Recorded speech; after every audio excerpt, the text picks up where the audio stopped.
Welcome to the Future.Bible podcast, where you'll hear profiles of individuals and Bible-inspired organizations making a difference in the digital world. In each episode, we'll bring you stories of innovation, advancement, and real-life change. Are you ready? Let's get to today's episode. Hey everybody, it is that time again. Kenny Jahng here with DJ Chuang, Future.Bible podcast guys. And we're doing something different for this episode. We decided to have a little bit of risk and opened up a Zoom room because we've all got the Zoomies during COVID-19. And we invited a bunch of people and see what happens. We're broadcasting this live on Facebook, and we opened an invitation to a bunch of people. And there's one gentleman that has we got to characterize him, DJ, as gutsy out of the gate because he blindly clicked on the link and didn't know what he was going to get at the other end of the tunnel. Welcome, Kris. How you doing, Kris? Thanks, Kenny. I'm doing great. I don't know if it's guts or foolishness, but I decided to give it a shot. You guys look friendly enough, and I love what you're talking about. So let's talk about Bible and technology. I'm in. That's a conversation I want to be part of. Absolutely. So that's one of the missions that we have with this podcast and all the things that we're doing with Future.Bible is we think there aren't enough conversation points or convening venues that do that. And there's a lot of people that are involved with Bible innovation and engagement, et cetera. So why don't we just get to know each other first? Tell us a little bit about basically who you are, what you do, what your role is, what organization you're with. We'd love to learn a little bit about your neck of the woods. And first of all, we said this in the pre-show before I hit record, but if there is a place for shame in the church world, this might be it, right? So where are you logging in from today, Kris? I'm logging in from sunny Southern California. We're a little bit stuck indoors, but the weather's really getting nice. What's the temperature like today? It's a blistering 75 about. I'm looking at palm trees and blue skies, and so I'm back here inside of my studio. But stuff. We're a little spoiled. I'm reporting from New Jersey, right outside of New York City, and we just got an alert that there's going to be hail coming in for the next 24 hours. So if there's a place for no sympathy in this kingdom, this might be it, Kris. This might be it, at least on my side of the microphone. Well, Kenny, you're outnumbered. I'm in Orange County as well. I'm about 30 minutes south of Kris. Yes, there's something. I'm a little more bundled up, as you can see. There's something wrong with the geography. I don't think it's much cooler there for DJ. So let's get right to it. So what organization you're with and what you're doing, what are you trying to accomplish there? So I work with Through the Word. Through the Word is a Bible app. We've got our goal is to equip the world to read the Bible, understand it, apply it, and make it a habit. At the heart of it, Through the Word is an audio guide to the Bible in the same kind of sense of what you get when you walk into a museum. And you walk through the museum, and if you have no idea what you're looking at, you're just a tourist checking it out, you go get the audio guide. You get the headphones, and then you get a friendly voice that walks you around and explains what's going on, what's important about it, gives you a little context, and guides you through it. Well, we have pastors who do that for the Bible, one chapter at a time, about 8 or 9 minutes through each chapter. We've got an audio guide for all 1,189 chapters in the Bible. And we invite people to join us on that journey. We've been at it for about 10 years. It was a big, crazy idea back in 2010 that me and a good friend, Ryan McCarter, had that idea, got started on it. And we've been moving forward, recording, reaching more people with it.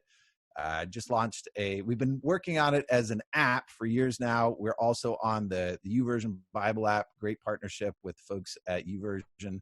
And we got a podcast that runs. So at the beginning of this year, we were at about, there's a website. Each year we've increased our audience by about 75% year after year consistently. So we ended last year at about 27,000 daily listens, just updated our numbers, and our listenership has really spiked up during the coronavirus especially. A lot of folks looking for our Revelation Explained plan a lot. We got a huge spike in March. People want answers. They want a clear explanation. It's a hard book to understand without a little help. So our numbers are now just hit 35,000 listens every day all around the world. And that's it in a quick nutshell, but that's a look right there at what our app looks like there on our webpage. Webpage is throughtheword.org. So anybody can go check that out for free. I love that. So each episode's about 10 minutes. Yep. And then what do you literally accomplish during those 10 minutes? Are you literally reading just the scripture, or is there commentary with it? What is it's kind of like a mini sermon. We call it audio guide in that the heart of it is walking you through the heart of that scripture. There is primarily an explanation of what you're reading, but we do it with sort of the sense of somebody walking along through it with you. It's a pastor who is seasoned at Bible teaching, but it's different from listening to a sermon from a pulpit. It's more like getting to sit down with that teacher and have them see you in the car as you're driving or over coffee as you sit and look at the word.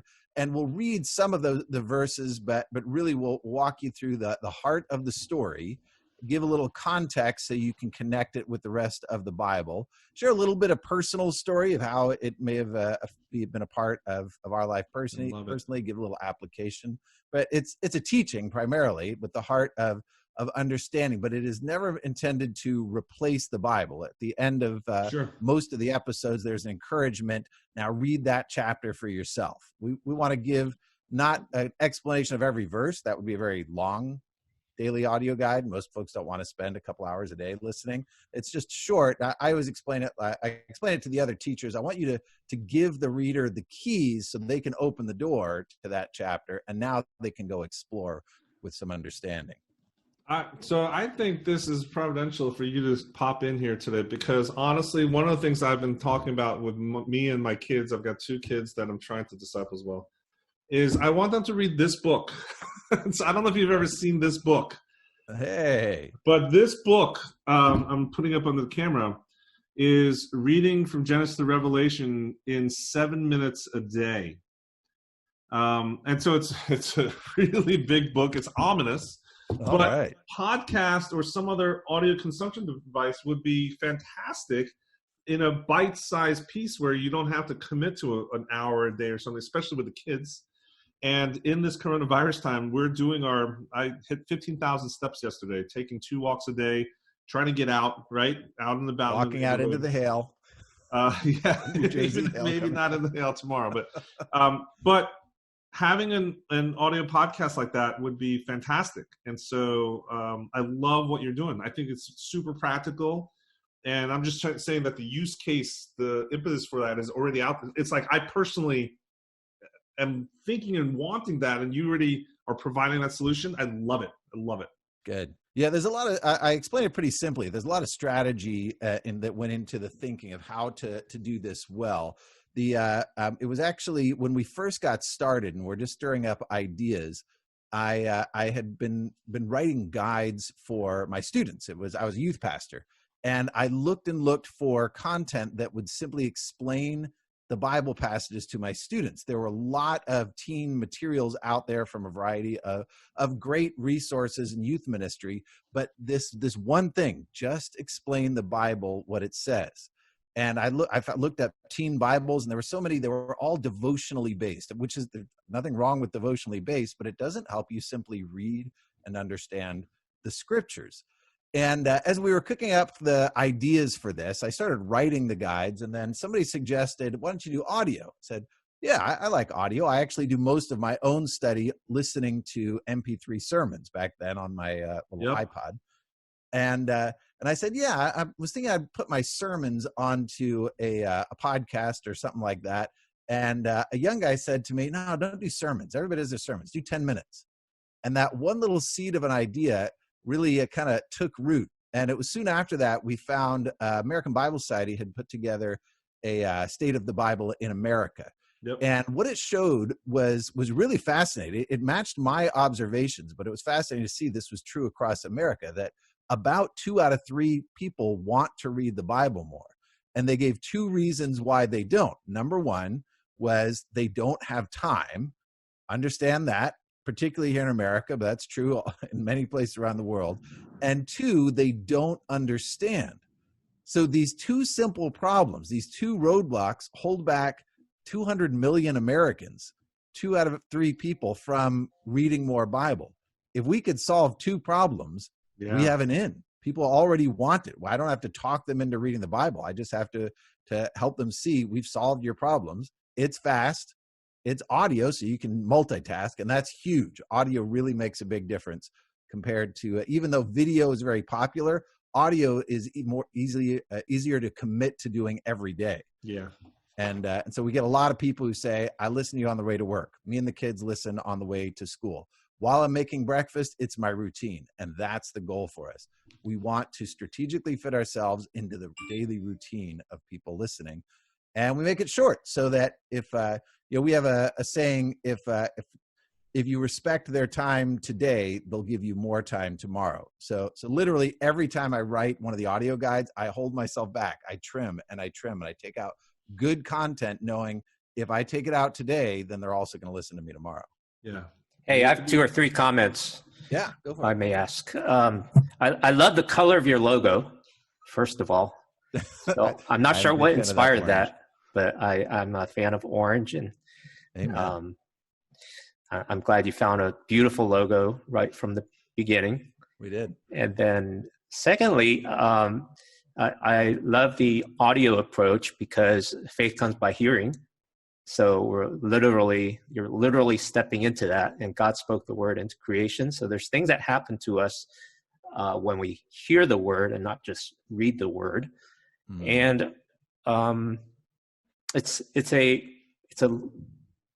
an engaging content that you can consume without using your eyes. We are in this coronavirus quarantine time. We are experiencing so much screen fatigue. Yes. And I just picked up my phone and listened to a few more podcasts for hours the other day, and it just felt so soothing. And I can't wait to get more of the word into me that goes beyond just reading the text. So really appreciate what you're doing. Thank you. Yeah, there's audio is an interesting medium to work in. And you're right, it's biblical. Faith comes by hearing. But there are things that audio allows for that video does not. In terms of the user, it allows them to multitask. And that's a very big deal. That's the reason that I consume most of my biblical content. I consume doing audio because I'm usually walking the dog or doing the laundry, or I'm getting something done, but I want to make better use of that time. I think that's a lot of people. But there's also audio allows so much for the imagination, and it's a good fit for Bible content to listen as you go. And I think I remember fondly listening to audiobooks as a kid. And when an audiobook is really done well, there's just something that draws you into another world and opens up your imagination. And most of us raising Christian kids are, spent time listening to Adventures in Odyssey and the other audio while on long drives. We listened a lot. We took a lot of family trips, and we always got an audiobook to go with it. And there's something powerful about that medium. It doesn't have the same catch their attention that video does. There are things that video allows you to hit somebody. If I post an audio onto a social media page, it doesn't flash in their face and catch them. And so we do produce some video for that purpose, to hook them in. But at the heart of what we're doing is I want to meet them every day. And if they know they're getting quality, there's something great about just setting with audio and just listening in. And there's something special about headphones. One of our other strategies, our core philosophies, is headphones are better than megaphones. There's a sort of a philosophy of thinking that a lot of Christian ministries seem to have, that if we just use a big enough megaphone to broadcast to a lot of people, well, most folks now have learned to avoid the megaphones because it feels like advertising. It feels like information forced on me. But if you watch a person when they put their earbuds or their AirPods in, if you watch there's kind of a routine that happens if they're in a busy public space, when those exist again, You watch somebody in a subway station as they're kind of getting ready for their commute time. They'll put in their earbuds, and they're kind of creating a sanctuary. They're creating a holy space, a place set apart from all the madness around them. And whatever is in there is personal. For some, it's music. For others, it's a podcast. Whatever it is, they're creating a personal sanctuary to spend some time there. And even as they do that, they might not understand the concept of holy, but for a lot of secular people, that's the closest they get to holy that there is. It's set apart space, and it's personal. Studies have been done showing that people are more likely to trust information that they have chosen on their phone, that they've taken in through their phone, than something on a television, because it's chosen, it's personal. Yes. And so if somebody is allowing us the honor to enter that space, and we can bring the word of God into that space, it's going to connect in a more powerful way. Absolutely. So yeah, I mean, you're literally getting into people's head. Yeah. I love that. And heart, head and heart. So Kris, letting down of the guard. I noticed on the app that it's completely free. You don't need a credit card to sign up. You just need an email and password. I just set up an account myself. I downloaded a set of accounts and really excited. Hey, it's that easy. What is your business model? So we had this crazy idea to put a whole bunch of work in from the beginning and never charge any money and never take any advertisements. So that's our working business model, is to charge money for nothing. I actually was, we did a lot of debate, internally and talking amongst ourselves early on. And the main reasoning behind no ads was that the one thing we're creating is a devotional space. This is a time with God. And advertising in itself is made to distract you from that, to pull you away from whatever you're doing. That's what advertising is. And I know that I certainly understand those the Bible apps and websites that have advertising. I'm not complaining against them. This was a decision for us, but I have experience. I find something on a Bible app and I like their layout, but then there's a flashing in my face that's made to pull me away from it. I find myself hiding it, and we simply didn't want to do that. So our model is entirely donation based. Everything that comes in by donation. And even at that, we advertise that, at the end of most of the studies, it will say we're listener supported. So thanks for giving. But we also will regularly tell people, we want to say, if you're just checking this out, I'll say we're free, and we mean that. There's no strings and no guilt trips attached. We are genuinely free. If anyone wants to check out the app, it's 100% free. It doesn't cost me more for more people to try it. And those who are benefiting from it, who are getting value, have a heart to give, and people do. And it was, it was a slow growing for some time to get ourselves supported. And God happened to give us the idea when I was at a church plant in Mississippi that had been hit by Hurricane Katrina, and we really didn't have funding. So this was I called it pulling ourselves up by the bootstraps when we couldn't afford bootstraps. But God got us through and kept us going. And now the model is faithfully working and running well. We didn't start with a donor base, but we just got started. And the amazing thing is in the mobile world, you don't have to build radio towers to launch your first broadcast. We did have to invest in creating the app itself, and so we laid down some money to get that going. But we're faithfully donor supported, and people give because it's benefited them so much. But as they give, they also have this freedom. They can give it away to all their friends and not feel like, well, it's going to cost you to get started, or you're going to feel like, they're pulling some money. We're very careful to make sure people know that's great, our heart, and they appreciate that. It means a lot. Now, being associated with a lot of nonprofits and a lot of passion projects and a lot of donor-funded projects, I'll be the one, the third party outside, to give the ask here. If someone were moved to discover you today and wanted to give today, and it's available on the website, there's a hamburger menu. You can actually donate online, as I see at throughtheword.org. What would the next incremental money? So if I'm donating today, what is the need that you are looking for funding for someone to donate? So if someone wants to donate today, what are they enabling? What's part of the dream that they can actually help be a part of the story as you go forward right now?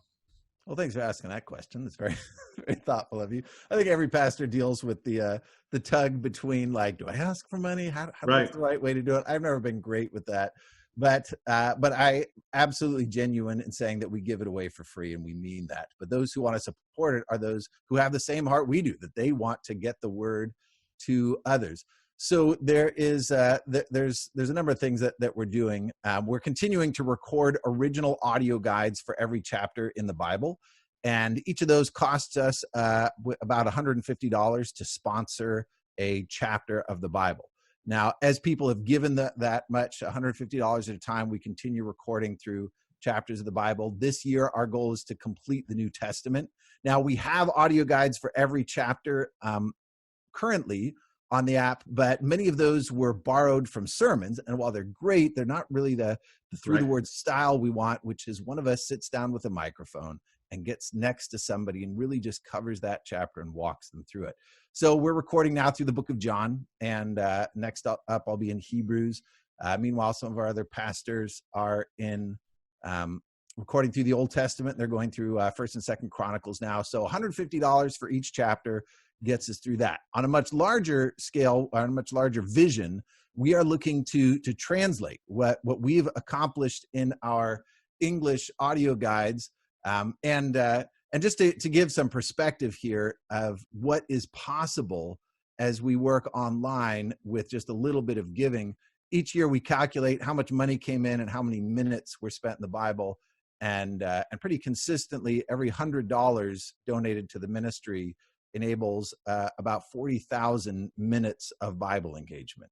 Wow. Because the cost of multiplying is simply so low. You know, there's that initial investment we put in, but as we've gotten there, now people are spreading, and it's growing exponentially. So 40,000 minutes for every $100. But the next big step is doing the same thing we're doing in English to do that in more languages. We started up conversations with a number of ministries in other language that want to see this happen in Russian, in Spanish, in Norwegian. We were approached, and in many languages. We've taken little baby steps, and we've got plans on YouVersion that are in Arabic, Spanish, Korean, Mandarin.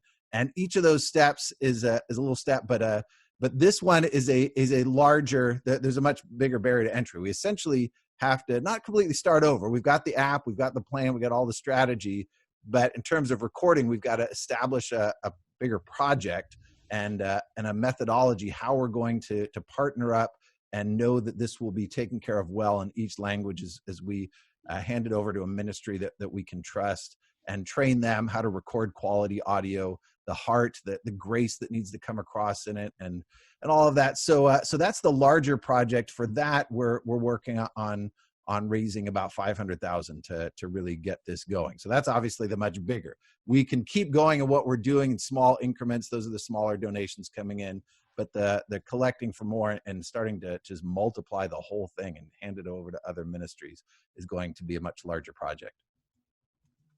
Well, that is fantastic. Well, I am thrilled to really dig into this app, and I want to find out which chapters of the Bible still need sponsorship, because there's certain ones that I'm particularly interested in.